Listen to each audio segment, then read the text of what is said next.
Welcome folks to the Centre Ice UK podcast for this week. I'm your host Raymond, and over the next 3 periods I'll get you right up to date with the latest happenings in the Rapid Solicitors Elite League. It's been busier than ever now that we get ever near to the IHF signing deadline. That's at the end of this month. Clubs only have a very short time now to finalise their rosters before they're prevented bringing anyone else in. There's been a flurry of activity that you'll get up to speed on. We'll drop the puck at centre ice for your first period and get into the latest results and fixtures.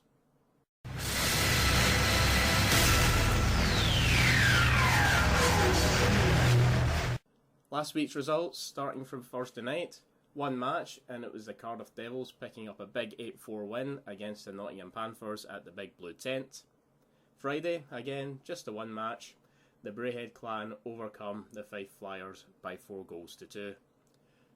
Saturday's results, Hull 4, Dundee 2, Nottingham 2, Coventry 3, that was an overtime win, Fife 5, Edinburgh 2, and a live Premier Sports match, Sheffield 1, Belfast 3. Sunday's results, Coventry 3, Cardiff 1, Edinburgh 2, Belfast 7, Braehead 3, Hull 0. And in the Challenge Cup, Dundee 5, Sheffield 6. The Steelers advanced to the semi-final stage, 10-5 on aggregate. Fixtures for this week, starting on Friday night. Dundee play Cardiff. Special live stream available for £8. Head to 247.tv/EIHL for that. On to Saturday.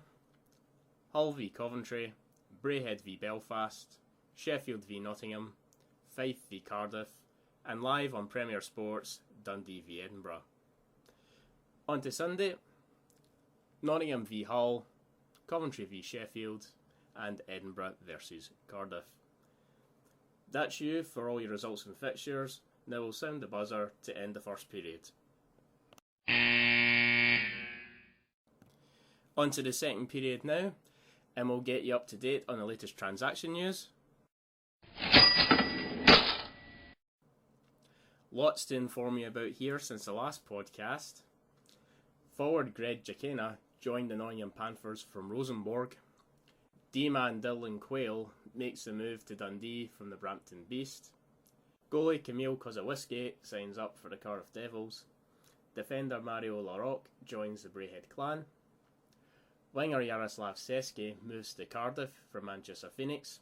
He played a couple of games for the Devils and then he moved on to the Edinburgh Capitals. Ziga Savet, another one for Cardiff, and Vitaly Karachenko was also to be a Devil. However, problems getting international clearance later sunk that deal. Kelsey Wilson, who featured for the Panthers during last season, he signs up for the Coventry Blaze. Kenton Smith departs the clan for personal reasons. A bunch of transactions now, all involving the Cardiff Devils. Netminders Joe Myers and Phil Cook have been released. Myers is with immediate effect. Cook will be released at the end of the month. Martin Gepitters and Marcus Rama both sign up for the Devils. And goalies James Whitling, Ross Miller, Luke Takale and Graham Bird are all added to the roster from Cardiff's various affiliate clubs, presumably all on two-way or junior contracts, though that hasn't been confirmed by the club as of yet. Netminder Neil Conway departs from the Nottingham Panthers, and he gets signed up quickly by the Elmira Jackals of the ECHL. Panthers also bring in D-man Phil Orizakovic from the Toledo Walleye, also of the ECHL. Finally, Coventry forward Kevin Harvey will depart after this weekend. He handed in his notice to the club. That's all your transactions bang up to date. Now on to the latest disciplinary news. Just a one item to update you on, and it affects the aforementioned Coventry forward Kevin Harvey. He will miss this Saturday's match against the Hull Stingrays, following his second checking from behind penalty this season. We're out of time now in that second period, so let's get to our interview of the week and your comments that feature in the third. For my interview this week, I speak to Belfast Giants forward Colin Shields. Giants came off the back of another 4-point weekend on the road there. You started off with a 3-1 win over Sheffield in front of the TV cameras. How big a win was that, getting 2 points over an informed Steelers outfit? Yeah, I mean, it was a huge game, not only for the standings, but Sheffield was on a kind of a hot run lately. I think they won about 9 or 10 in a row at home, and then I think six or seven in a row overall. So we knew we were going against a full lineup and a tough team. And, we came out hot out of the gates and got off to a good start and built up a 3-0 lead. But I thought it was a good game overall, and they piled on some pressure in the third period and kind of hemmed us in a little bit. But Stephen Murphy played a great game and got some good defense and came out with the win. Yeah, that's what I was just about to mention. It was a man-of-the-match performance from Stephen Murphy. Does it give everybody in the team so much confidence when you're backstopped by such a consistent performer? Yeah, I mean, he's been our best player all year. So he's the most consistent goalie in the league, I think. And, over the past 4 or 5 years has been one of the best overall. And he's been great for us this year. And it just makes everything much easier when you've got him back there making crucial saves at crucial times and makes the penalty kill better and obviously 5-on-5 play. So, we got a lot of confidence in him. And, the defense has been great overall this year as well. Not only the Sunday for that weekend, you picked up a big 7-2 win against the Capitals. You were 4-0 up just 11 minutes past. Was that very much the plan of the game, to get yourselves going, to avoid any repeats of the upset from last time? Yeah, the Caps gave us a tough game there, obviously, earlier in the year, and, they beat us. So we knew early we wanted to kind of get a lot of pressure on them, get a lot of pressure on the goaltender. He's played excellent against us, both home and away this season, so we wanted to make sure we got lots of pressure on him, lots of shots, and they were also down a couple of defensemen, I think, important defensemen, so we wanted to get them under pressure early and see if we could get a goal or two, kind of put them on the back foot and let them know it was going to be a long night. That result put you on a great 13-1 tear in the past 14 games, and you've got the Braehead Clan coming up this Saturday, who ran you real close the last time around. What will you have to do in order to keep that run going this weekend? Yeah, Braehead's given us great games all year in the league and in the Challenge Cup, so it's going to be a tough game. Finner puts together a tough team always, and a team that's going to battle for 60 minutes. They've got a big team, a fast skating team they'll put you under pressure.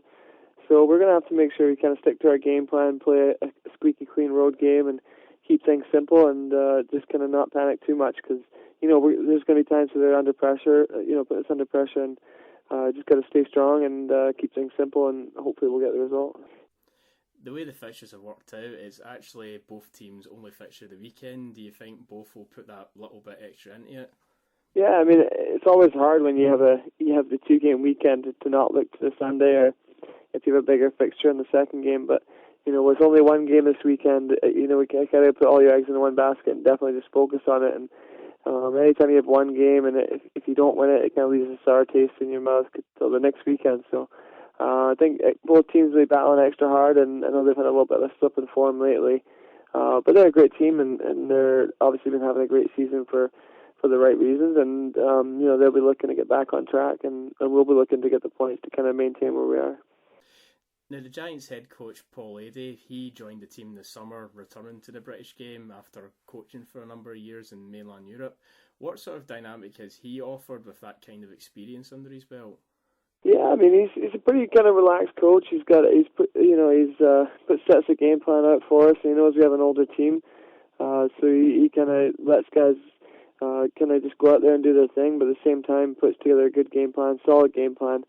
And as long as you adhere to the defensive system, lets you be creative offensively, and puts together good game plans for each game, and lets us know the things we need to do to be successful. And I think this year we just had a real consistent season from the teams from top to bottom, and that's kind of put us in the position we're in right now.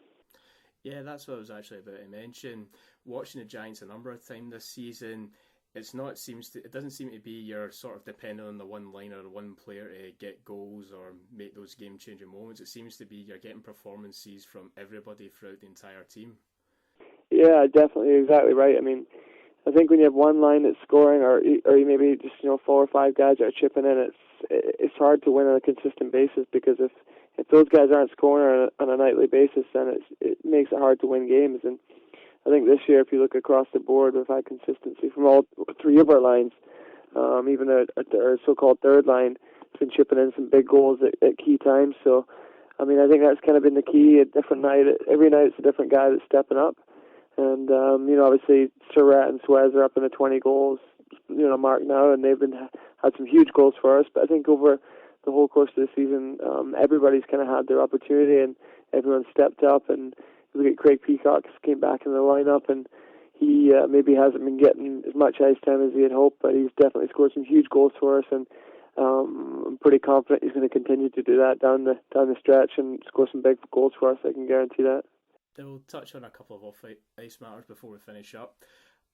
I understand you've been doing a lot of work these past months in helping the homeless in Belfast. Could you tell us a little bit more about that and how it came about? Yeah, it was kind of just last summer, towards the end of the summer, I was looking to get involved in some charity work, and I've lived in Belfast now for about 5 or 6 years.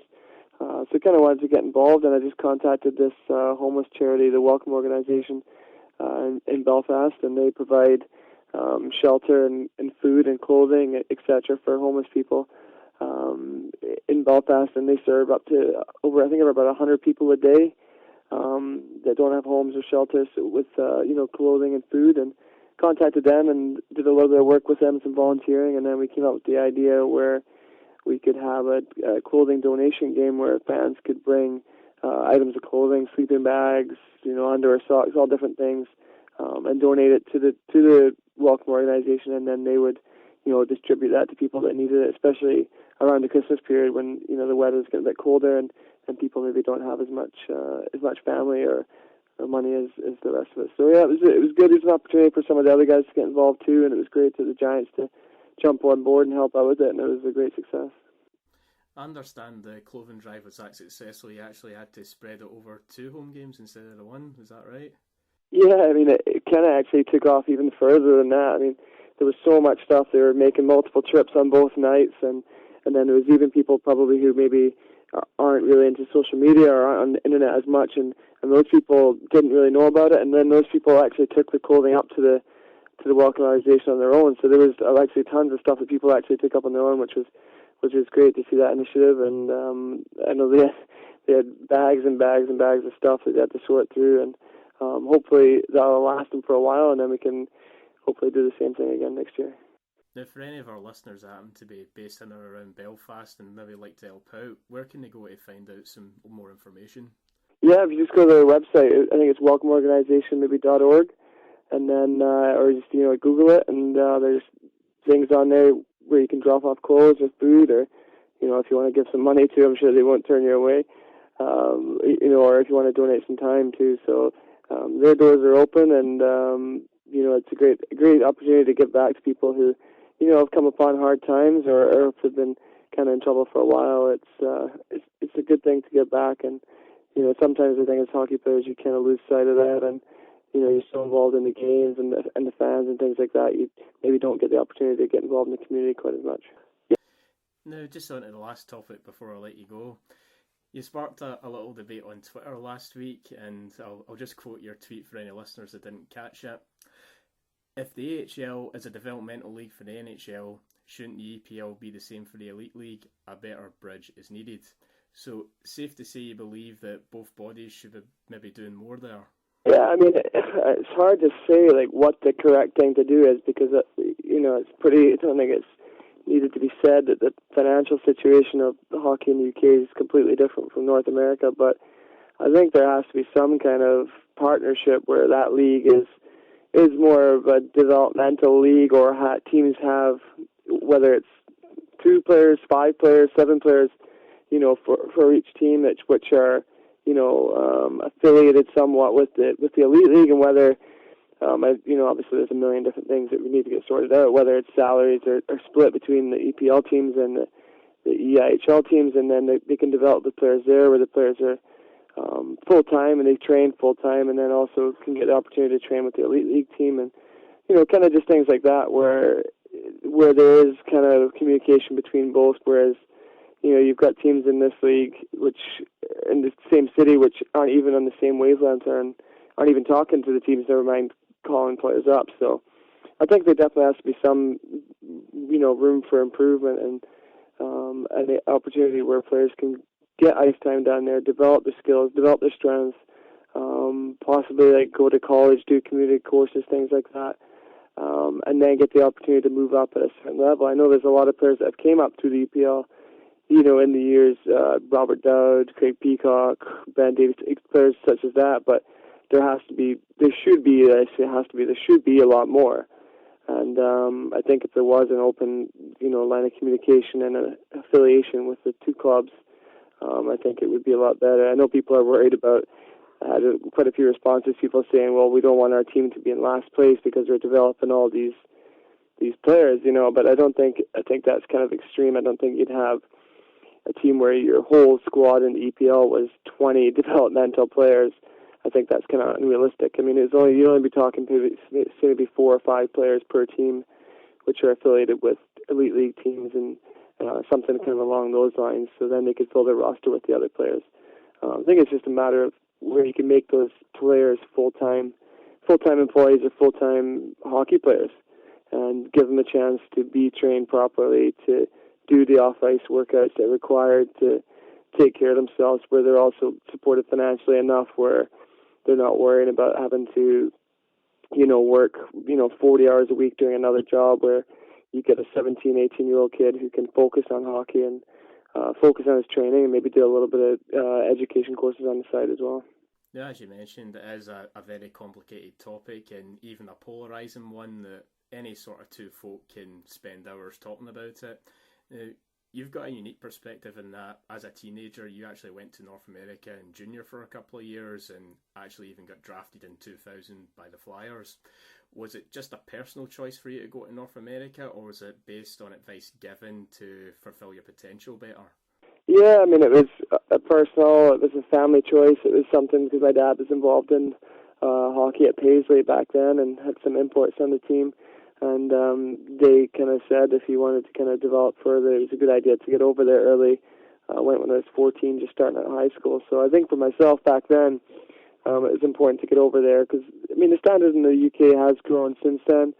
But I think there's a huge gap because there's no, when a kid gets to 16, 17, like what does he do? Where does he go to now? I mean, what's the jump? Is it straight to the EPL?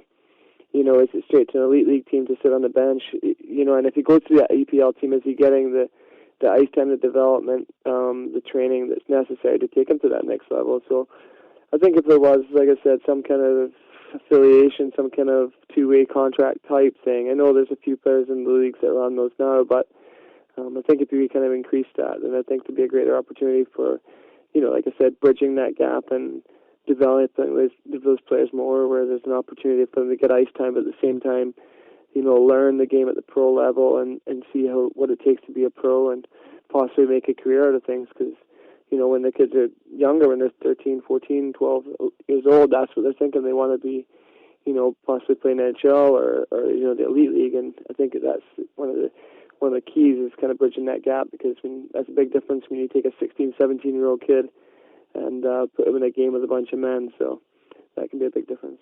And you mentioned funding earlier on as well, and I'm not sure if you're aware of it during last season, but roughly about December 2012, Sports England announced a £493 million pool of funding for grassroots sports. And just to give an example of their sort of allocations, 25.3 million was given to the sport of netball because they showed an impressive development plan for the sport over the next 4 years, yet ice hockey didn't see a penny of that money.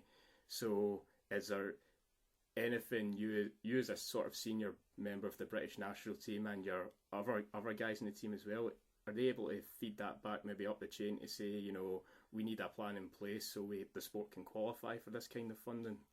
Yeah, I mean, I know they've been trying to make steps the last couple of years, and I think it is going in the right direction with the national team. We made great strides last year, obviously getting to kind of one step away from the Olympics, and you saw what happens when you put some time and effort and maybe a little bit more money into it with the British players we have. It just takes time, and like I said, developing the home-based players, creating some kind of gap for them when they're 16, 17 to continue working on their game, to continue to take things to the next level and give them an opportunity, is a great step. And some more funding would obviously help with the national team program, and it could possibly create more camps, more summer camps, training programs.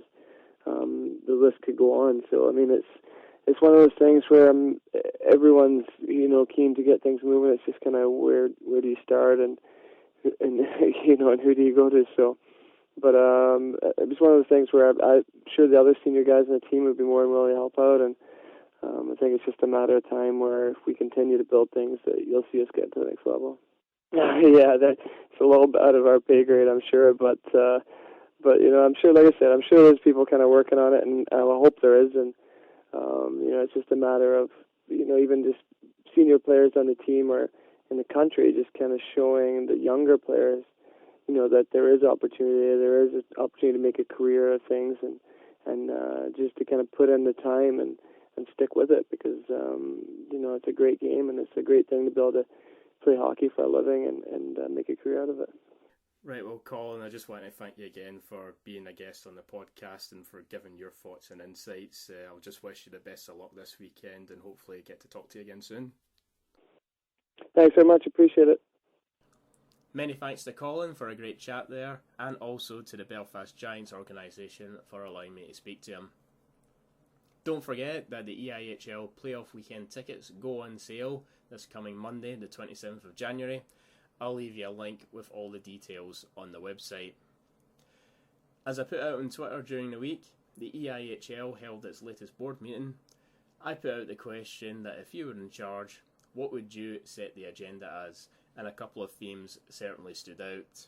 John Jones had plenty to say on the matter. The disparity in the standard of officiating, control and enforcement of the budget cap, improving perceptions of the league, ensuring all clubs have a junior to senior homegrown player process, supporting smaller clubs financially, and also make the disciplinary review process more transparent, and raising the profile of ice hockey in the country. Richard Hobbs said, definitely consistent officials, two whistle happy, and TV coverage. David Durham would like to see the 3-2-1 point system implemented, and I'll touch on that a little later. Chris Berry commented, proper justification with regards to some of the shocking calls and bans that are issued. Player safety is vital. Luke Smith said simply, expansion. Douglas Lafferty, each match ticket, add 50 pence to go directly to officials training, and hope to go with 4 officials to help guys. Kenny and Rose Wilson replied, all teams should have 3 key Brits, maybe do a draft pick with GB players later on, and lower clubs to get wage subsidies. Now I'll chip in with my own 2 pence on what people have been saying. Certainly officials have been the one sort of constant theme that people have been mentioning. I don't think adding to ticket prices is the way to raise the funds, but definitely I think all 10 clubs should put money into a pot and dedicate that to more resources for the officials. There is quite a few possibilities out there. We could look perhaps to bring in a couple of officials from Europe or North America to maybe host seminars during the off season, pass on some of their training and experience onto our own officials. We do have to keep in mind, however, that all our officials are part-time and they do work full-time jobs around this, but hopefully more can still be done to help them out. I would say on the review process that has been more transparent this season, and I hope that trend does continue in the future, although I do believe it is only Maury Hansen reviewing everything, so maybe a bit more help for him in reviewing things so that that transparency can further increase and also be more frequent. A 4-man official system, I don't think that's really practical for our league, certainly not at this time. And I would also argue it can stunt development for officials too. When you have a second referee, it's not so much that there's less work for them to do, but just by default, there's a little less for them to have to focus on. And then there's also the issue that we saw last year when we had a 4-man system of some refs would call something, the other would not, and there was a bit of conflict there. And we only have to look across the pond as well.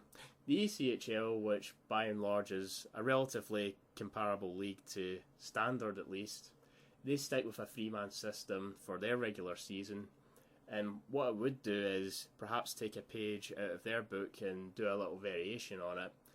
The ECHL revert to a four-man system for the entirety of their playoffs.